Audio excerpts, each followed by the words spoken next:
Olá, seja muito bem-vindo e muito bem-vindo ao Mulheres em Pauta, programa aqui da TV Câmara de Mogi das Cruzes, que a gente aborda o universo feminino e o que tem sido feito na nossa cidade, as políticas públicas para ajudar as mulheres em vários setores. Hoje, o nosso tema é violência psicológica contra a mulher, uma forma de violência muitas vezes invisível, que muitas mulheres, sejam jovens ou que já, que passaram mais um pouquinho da idade, precisam saber discutir sobre esse tema tão importante. E para falar do assunto, recebemos aqui no Mulheres em Pauta a vereadora Malu Fernandes, vereadora do PL. Muito obrigada, vereadora. Eu que agradeço o convite, é uma honra dividir esse espaço com mulheres tão inspiradoras para falar de uma pauta tão importante para a gente fortalecer mais mulheres mogianas. Com certeza, eu vou também apresentar as outras convidadas do programa. A Luciana Garcia, que é neuropsicóloga, também psicopedagoga, vai falar para a gente um pouquinho desse tema. Muito obrigada. Eu que agradeço o convite. Recebemos também a Dana Vidal Costa, ela é também advogada, também presidente do PL Mulher aqui de Mogi das Cruzes. Muito obrigada. Eu que agradeço. Vamos começar falando, então, explicando, vereadora, como essa questão da violência psicológica, a gente sabe, pode ser sutil, como é que o assunto chega bastante na Câmara, como é que vocês discutem ali no dia a dia, as políticas públicas também podem ajudar e fazer a diferença. Com certeza. Bom, eu costumo dizer, que a violência psicológica é uma das violências mais devastadoras, porque diferente de uma violência física, a gente não deixa marcas, é uma violência que não deixa marcas físicas visíveis. E muitas mulheres enfrentam esse tipo de violência, minando os seus sonhos, a sua autoestima e deixando muitas vezes a sua vida para trás. E a gente recebe sim, depoimentos de mulheres que passaram por isso, que começaram num relacionamento com violência psicológica, depois avançou para outros tipos de violência. E hoje na nossa cidade a gente tem algumas políticas públicas que as mulheres podem acessar para poder denunciar esse ciclo, para poder sair desse ciclo, mas eu vejo que a gente ainda tem muito para avançar em termos de fortalecimento das meninas. Eu entendo que esse tema é importante não só como uma vereadora, por conta do trabalho que a gente tem feito em defesa dos direitos da mulher, mas também como uma mulher que já passou por um ciclo de violência psicológica e demorou muito para poder identificá-lo.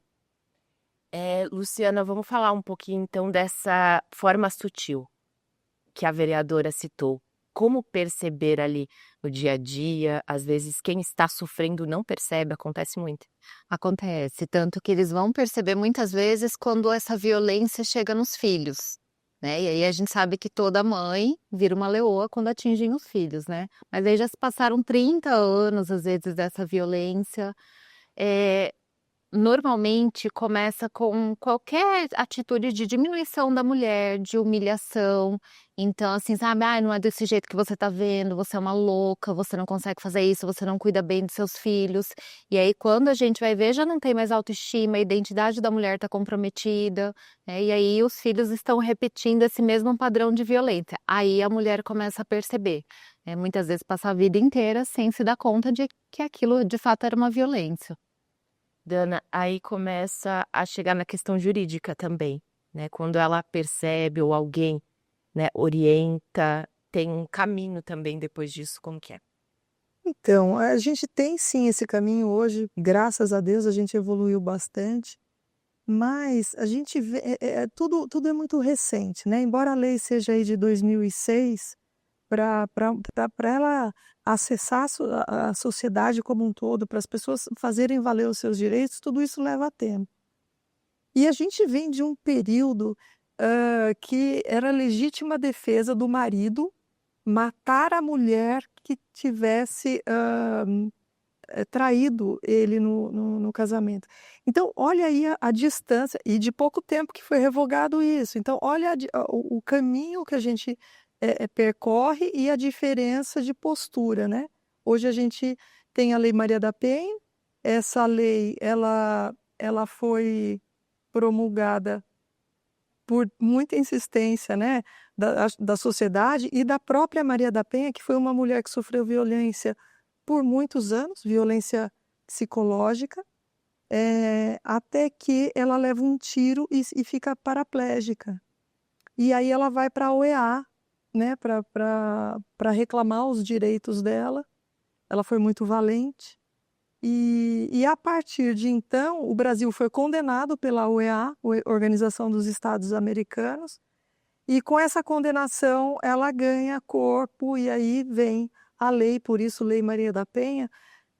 Mas, embora a lei preveja aí uma série de proteção, uma série de medidas protetivas para a mulher, tanto de questões jurídicas e processuais, quanto questões de pautas públicas para proteger essa mulher, ainda tem muita coisa por fazer, tem muita coisa pendente por estruturar. Só da gente falar um pouco, trazer informação também já ajuda bastante, né, Dana? Vereadora, para a gente falar um pouquinho de isolamento social, a gente sabe que isso também tem a ver com a questão da violência psicológica. Às vezes a mulher tá ali só vivendo no casamento, não consegue nem perceber, né? Como é que você vê isso na prática? O isolamento social é uma das estratégias, né, que é utilizada pelo agressor para que a vítima fique dependente emocional dele. Então, uma das maneiras que eu percebo nesse tipo de relacionamento é que primeiro o agressor ele conquista a vítima, entregando a melhor versão dele, né, com um encantamento muito forte, para que ela realmente se encante com essa pessoa, com essa realidade. E o agressor ele passa a ser a fonte principal de suprimento da vítima no sentido emocional. Então, aos poucos, né, as suas próprias agendas, suas próprias relações começam a ser desvalorizada. E muitas vezes não é direto, né, não é explícito isso, porque muitas mulheres falam, mas ele não me proibiu de ir em determinado lugar, ele não falou mal de ninguém, mas ele começa a fazer com que a vida com ele seja a única possibilidade de que seja muito interessante, que seja a melhor alternativa para a vítima. E aí, quando ela vai ver, ela entra também no ciclo de violência, né? Eu costumo falar que o ciclo ele tem algumas etapas. Então, tem essa etapa do encantamento, que normalmente é o love bombing, que a gente tem falado muito nas mídias sociais. O love bombing é como se fosse um bombardeio de amor, de demonstrações afetivas. E aquilo prende a vítima, porque ela está muito carente, ela é uma vítima normalmente que talvez tenha uma predisposição para ter dependência emocional, e aí naquele momento ela fica dependente do agressor. E aí vem o primeiro momento de tensão, em que pode ser uma crise de ciúmes, pode ser um grito, pode ser uma crítica, mas é algo um pouco mais, como posso dizer, mais... Não é mais tranquilo, mas é um pouco mais subjetivo. Até que chega, de fato, na realidade da explosão, em que há, dessa maneira, uma humilhação da vítima, em que ela realmente passa a viver essa violência psicológica. Só que muitas mulheres demoram para sair desse ciclo porque elas tentam entender onde elas falharam para que chegasse nessa situação. A mulher ela tem muito essa tendência de se culpar, né, de achar que algo deu errado porque ela teve culpa nisso, porque ela, enfim, provocou aquela situação. E nesse sentido, ela tenta recapitular, retomar aquele tratamento que ela tinha no início, do love bomb, da demonstração do amor, da gentileza, do cuidado. E aí o agressor, entendendo isso, já se desculpa, fala que vai mudar, começa de novo a fazer 1000 promessas, e a mulher acreditando que ele vai de novo se tornar aquela versão que ela se apaixonou, ela acaba perdoando e achando, não, foi só uma situação específica, vai passar. E aí quando ela se vê nesse ciclo de violência, é porque ela foi repetindo esse ciclo foi se repetindo e ele vai piorando. À medida que a autoestima da mulher fica minada, né, em relação a isso, e que ela vai perdendo a sua identidade. Então, eu vejo que a questão do isolamento é justamente uma das principais questões, porque se você tem amigas, né, se você compartilha com as suas amigas, até mesmo né, com uma terapeuta, com a sua família está vendo que você está passando por isso, provavelmente a família vai avisar de alguma forma que aquilo não está certo. Mas quando a vítima já chega nesse nível, né, de perda da sua autoestima, da sua autoconfiança, é porque ela já se isolou. Então, acho que as mulheres precisam tomar muito cuidado, né, nesse sentido, quando às vezes um relacionamento ele acaba sendo o único foco da vida dela, né? Ela tinha projetos, ela tinha sonhos, ela tinha diversas agendas, mas o relacionamento começou a ser central na vida dela. E isso é muito mais fácil de fazer com que ela fique presa nesse ciclo, se repetindo, até que, infelizmente, algumas mulheres perdem a vida nessa situação. Nádia, Luciana, essa questão do isolamento, você percebe? Algumas mulheres chegam aí para serem tratadas e às vezes nem percebem tanto, ou depois de muito tempo, como que é? Na verdade, muitas vezes elas não vão procurar ajuda para elas, né? É que por viver dentro desse ambiente inseguro, onde existe a violência, as crianças são esponjinhas. Então, as crianças vão sofrendo com essa violência psicológica, às vezes até física, dentro de casa. E aí começam a se comportar de uma forma diferente. E aí, quando a criança se comporta de uma forma diferente, porque ela está nesse ambiente inseguro, então é comum que as crianças reproduzam esse padrão, que os meninos tratem as mulheres de forma mais violenta, que humilhem as meninas da idade deles e que as meninas aceitem isso, porque é o padrão que eles aprenderam dentro de casa, né? E aí, quando eles começam a se comportar mal e a escola pede para a mãe levar para um tratamento a criança, aí a gente começa a perceber que por trás daquele comportamento, né, que é a pontinha do iceberg, tem todo um histórico familiar ali de violência psicológica. E mesmo assim, muitas vezes a mulher não aceita e ainda defende, né, o homem, não, porque eu que estava errada mesmo, né, porque eu não presto mesmo. Elas vêm com essa crença já de que elas não merecem alguma coisa melhor, né, que elas têm que aceitar aquilo ali que é assim mesmo. Bastante delicado, né, Dana? Daí para sair do tratamento, para ir atrás de algum de um jurídico, né, de advogado, ainda demora mais tempo ainda. Demora. A lei, ela prevê todo um aparato para que essa mulher possa chegar com mais facilidade até um advogado, nas delegacias. A lei prevê um grupo de profissionais habilitados a tratar desses casos específicos, prevê a existência de delegacias, como existe em Mogi das Cruzes, Delegacia da Mulher, mas ainda assim existe uma barreira muito grande para essa mulher chegar até um advogado, até uma delegacia, mesmo porque a gente está acostumado, como disse a Luciana, a mulher está acostumada a sofrer especialmente a violência psicológica, ela está acostumada a lidar com isso com normalidade. Então, para ela chegar ao ponto de dizer, olha, eu estou sofrendo violência psicológica, para ela isso é um exagero. E se a gente estiver ainda tratando de camadas mais vulneráveis da sociedade, se a gente estiver tratando de mulheres mais velhas, é mais gritante ainda esses valores. Você sabe que eu estou aqui com as minhas anotações e a gente tem um levantamento de que a cada ano 1.300.000 mulheres são agredidas no Brasil. Né? Esse ainda é um levantamento que foi feito há alguns anos atrás.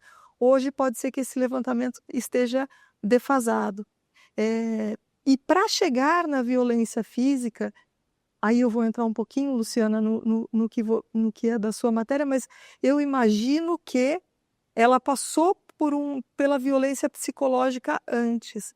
Então, a mulher tem muita dificuldade, sim, de acessar as vias judiciais, a polícia, para se defender, mas a lei é bastante efetiva. Em Mogi, por exemplo, tem lá a patrulha, não é? Patrulha Maria da Penha. Então, a partir do momento que você aciona, pode ser direto à delegacia, né? Se o delegado ou até o policial estiver vendo uma situação gritante, eles podem, já naquele momento, determinar uma medida protetiva. né, retirar a mulher da casa ou pedir para que o agressor saia da casa, enfim, situações clássicas, que fazem com que a mulher esteja um pouco mais protegida naquele momento.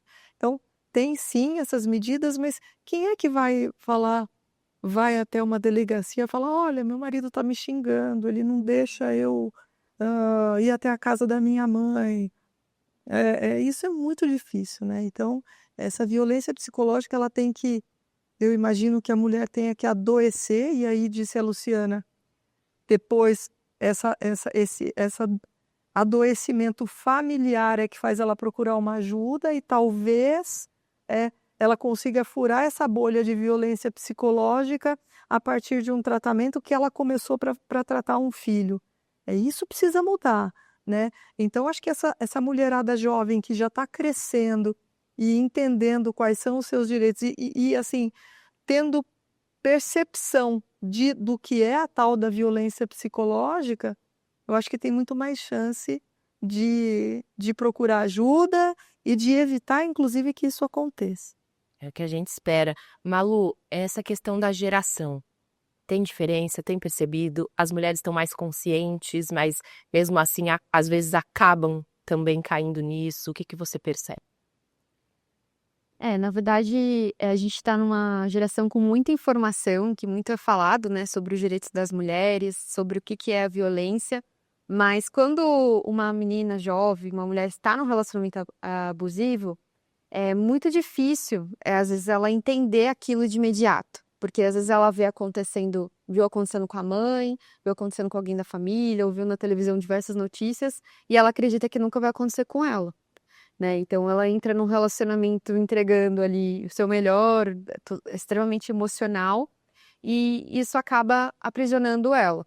E ela acaba caindo aí nesse ciclo, como eu falei, da violência psicológica. Então eu diria que atinge todas as mulheres, só que, à medida que a sociedade vai falando, por exemplo, a gente fala muito, por exemplo, da questão da violência física, a gente fala muito sobre a questão de, né, o feminicídio das mulheres, e a violência psicológica, ela é realmente essa violência sutil, então a jovem ela não consegue identificar de imediato. Por isso que a gente fala sobre rede de apoio, sobre oferecer políticas públicas para que elas possam, né, acessar, por exemplo, uma psicóloga, uma terapeuta, que ela possa desabafar sobre isso e, acima de tudo, informação. Né? Então, mas eu vejo que atinge todas, só que de formas diferentes. E muitas vezes eu falo isso que eu trabalho muito com o público jovem, né, de ensino médio. E já tive palestras que eu fiz com meninas de terceiro ano e meninas que muitas vezes deixam de usar uma roupa porque o namorado reclamou. Ali já está começando ali algo que possa realmente exercer controle na vida dela. E se ela não toma cuidado com isso, ela não toma cuidado, né, de se conhecer, de saber do que ela gosta, dos seus direitos, ela pode sim repetir um ciclo que já aconteceu provavelmente na família dela. Então, tem um programa muito bacana, né, que agora eu estou fazendo parte, chamado Justiça de Saia, né, me tornei uma das embaixadoras desse programa aqui em Mogi das Cruzes, e é uma rede de diversas voluntárias que apoiam mulheres que querem fazer essa denúncia, que estão vivendo em ciclos de violência. E a primeira fase do atendimento da Justiça de Saia é um atendimento psicológico, em que a mulher ela toma consciência, então ela decide falar. E ali ela recebe toda a orientação de como ela pode lidar da melhor forma com esse momento. Então, é uma rede que muitas vezes tem um atendimento até online para facilitar para as mulheres e que eu sugiro muitas pessoas pesquisarem, porque é algo totalmente gratuito que tem sido fornecido, né, para a população, porque até a mulher, como a Dana falou, até ela tomar coragem de denunciar, tem um longo processo.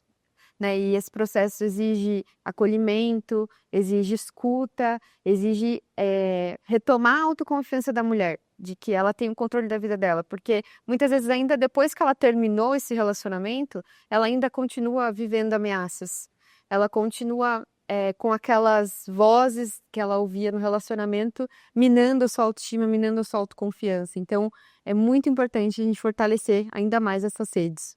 Com certeza. Luciana, é bom a gente falar também essa questão da violência psicológica invisível, sutil. Às vezes não é um grito, né? É uma forma de falar, todos os dias ali afetando a autoestima, a autoconfiança, é isso? Exatamente. São coisinhas, aquelas criticazinhas do dia a dia, né. E eu estava ouvindo a Malu falar, a gente tem que pensar assim, que toda vez que existe violência, existe o agressor. Esse agressor normalmente entende, por questões familiares também que ele viveu, que o controle é uma forma de amor, né. Ele não entende inicialmente que ele está fazendo de propósito, que ele está fazendo mal.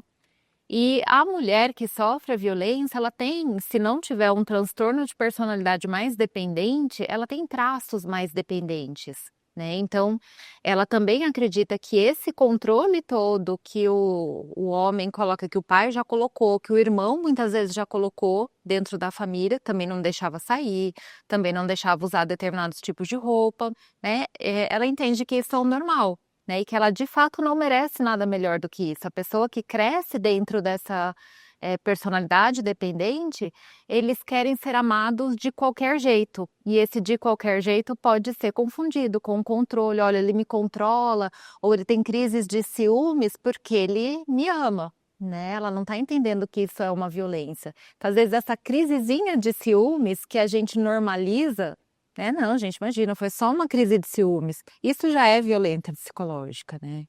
Com certeza.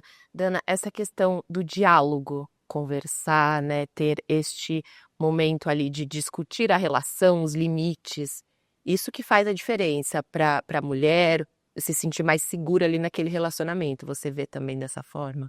Vejo, mas a gente vive ainda os reflexos não, a gente vive numa sociedade machista, não tem como negar isso.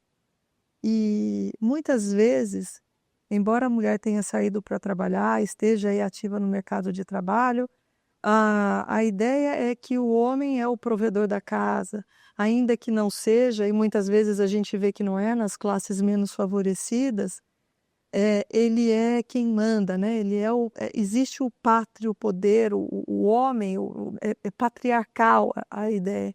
Então, é difícil você conseguir estabelecer uma conversa de igual para igual, né, eu acho que quanto mais a gente desce as camadas sociais, quanto menos estudo, quanto menos, não é, menos mentalidade, mas que tenha se desenvolvido mais, que tenha estudado, piora as condições de diálogo, né, piora inclusive as condições desse agressor.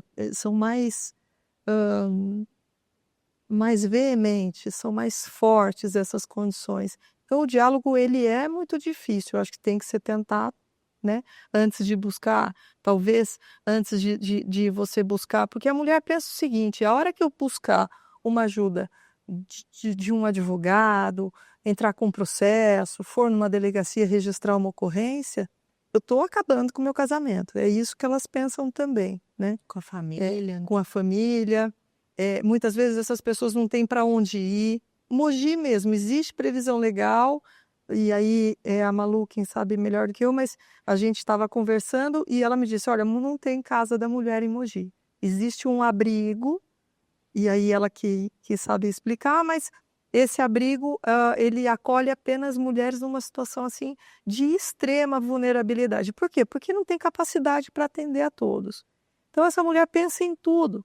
Então até ela chegar, né, dar esse passo de se levantar, sair da casa dela e ir numa delegacia, é muito difícil.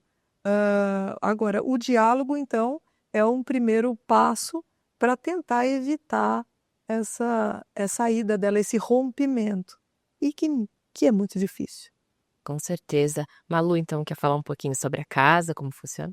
A gente tem um abrigo aqui em Mogi chamado Casa Recomeçar, né, ONG Recomeçar, que, recebe subvenção da prefeitura, inclusive, em que mulheres com risco iminente de morte podem procurar, esse lugar. Então, normalmente, quando as mulheres não têm um familiar que possa apoiá-las, ela não tem realmente para onde ir, ela realmente está vivendo um risco iminente de morte, esse abrigo pode acolher essas mulheres, né, para que elas possam buscar recomeçar a sua vida. E aí entra toda a rede de apoio em Mogi para ajudá-la nesse processo, né? Então, se o caso dela já está sendo acompanhado, talvez pela defensoria, por outros meios, até que ela consiga de alguma forma se estabelecer. Então, a rede inclui ela nos atendimentos, né, via assistência social, via saúde, se for necessário, até que ela consiga construir essa autonomia, né, que é tão difícil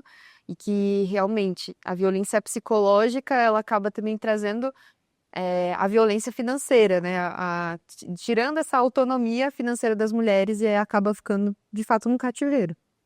Com certeza. A gente vai encaminhando mais para o final, mas eu queria que vocês falassem um pouquinho, desse aí, né, uma mensagem final para quem está acompanhando esse programa, Luciana. Bom, se eu posso deixar alguma mensagem, eu sei o quanto a autoestima, a autoconfiança, a identidade dessas mulheres está devastada, está destruída, mas a gente tem que pensar que a nossa mente é extremamente plástica e que com a ajuda, com o apoio necessário, com uma rede de apoio, seja na família, seja de uma ONG, a gente consegue reconstruir a identidade, consegue voltar a ter confiança na gente e consegue, né, mudar todo o nosso futuro e o do resto da família, né? A gente consegue encerrar esse ciclo. Obrigada, Tana. Bom, quero aqui deixar um pedido, né?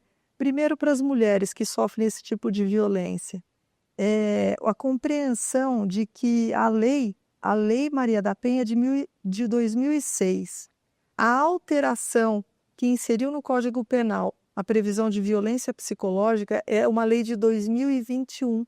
Então, olha como é recente, né? Então, olha como tudo é muito novo. E por isso a gente compreende a dificuldade dessa mulher em aceitar a violência, em aceitar que isso de fato é uma violência para procurar os meios de proteção, os meios de ajuda. Mas não deixe de procurar. E aí eu quero pedir também àqueles que nos ouvem e que são as pessoas que elaboram as leis, os governantes, que deem uma atenção especial para que essa lei ela possa de fato se concretizar, ter a eficácia que ela se propõe, né? Com a estrutura necessária para dar abrigo para essas mulheres, para não esperar que uma casa, né, como acontece em Mogi, que uma casa dê abrigo a essas mulheres apenas numa situação de morte iminente, mas que uma simples violência psicológica seja suficiente para abrigar essa mulher. Obrigada, vereadora. Bom, quero deixar o recado de que tenho certeza que a vida é muito melhor sem o seu agressor. Então, se você está vivendo isso, procure ajuda. Você pode sair desse ciclo de violência. Muitas vezes o agressor ele coloca na mentalidade da vítima uma ideia de que ela não pode viver sem ele, de que ela não tem capacidade de conquistar nada sem ele, de que ninguém vai querer ela, por exemplo. Mas isso é mentira, né? Você pode sim recomeçar a sua vida. E para você que está assistindo esse programa e conhece alguém que está vivendo esse ciclo de violência, seja uma rede de apoio. Muitas vezes a gente percebe nas vizinhanças, nas conversas, julgamento contra essas mulheres que estão vivendo o ciclo de violência. Ela não sai desse ciclo porque ela não quer. Mas só quem já viveu esse ciclo sabe o quão difícil é você conseguir tomar a decisão de romper com essa violência. Então, seja a pessoa que acolhe, seja a pessoa que escuta, sem julgamento, para que a gente possa cada vez mais ter mulheres autônomas, mulheres livres, realmente, para viver sem medo. Ótimo, muito obrigada. Agradeço também a você que acompanhou Mulheres em Pauta, assunto muito importante. Nossas convidadas trouxeram muitas orientações. Se você quiser assistir novamente, passa aqui na TV Câmara e também no nosso canal no YouTube. Para mais informações do Legislativo Mogiano, você pode acessar as redes sociais e o site da Câmara Municipal. Até o próximo programa.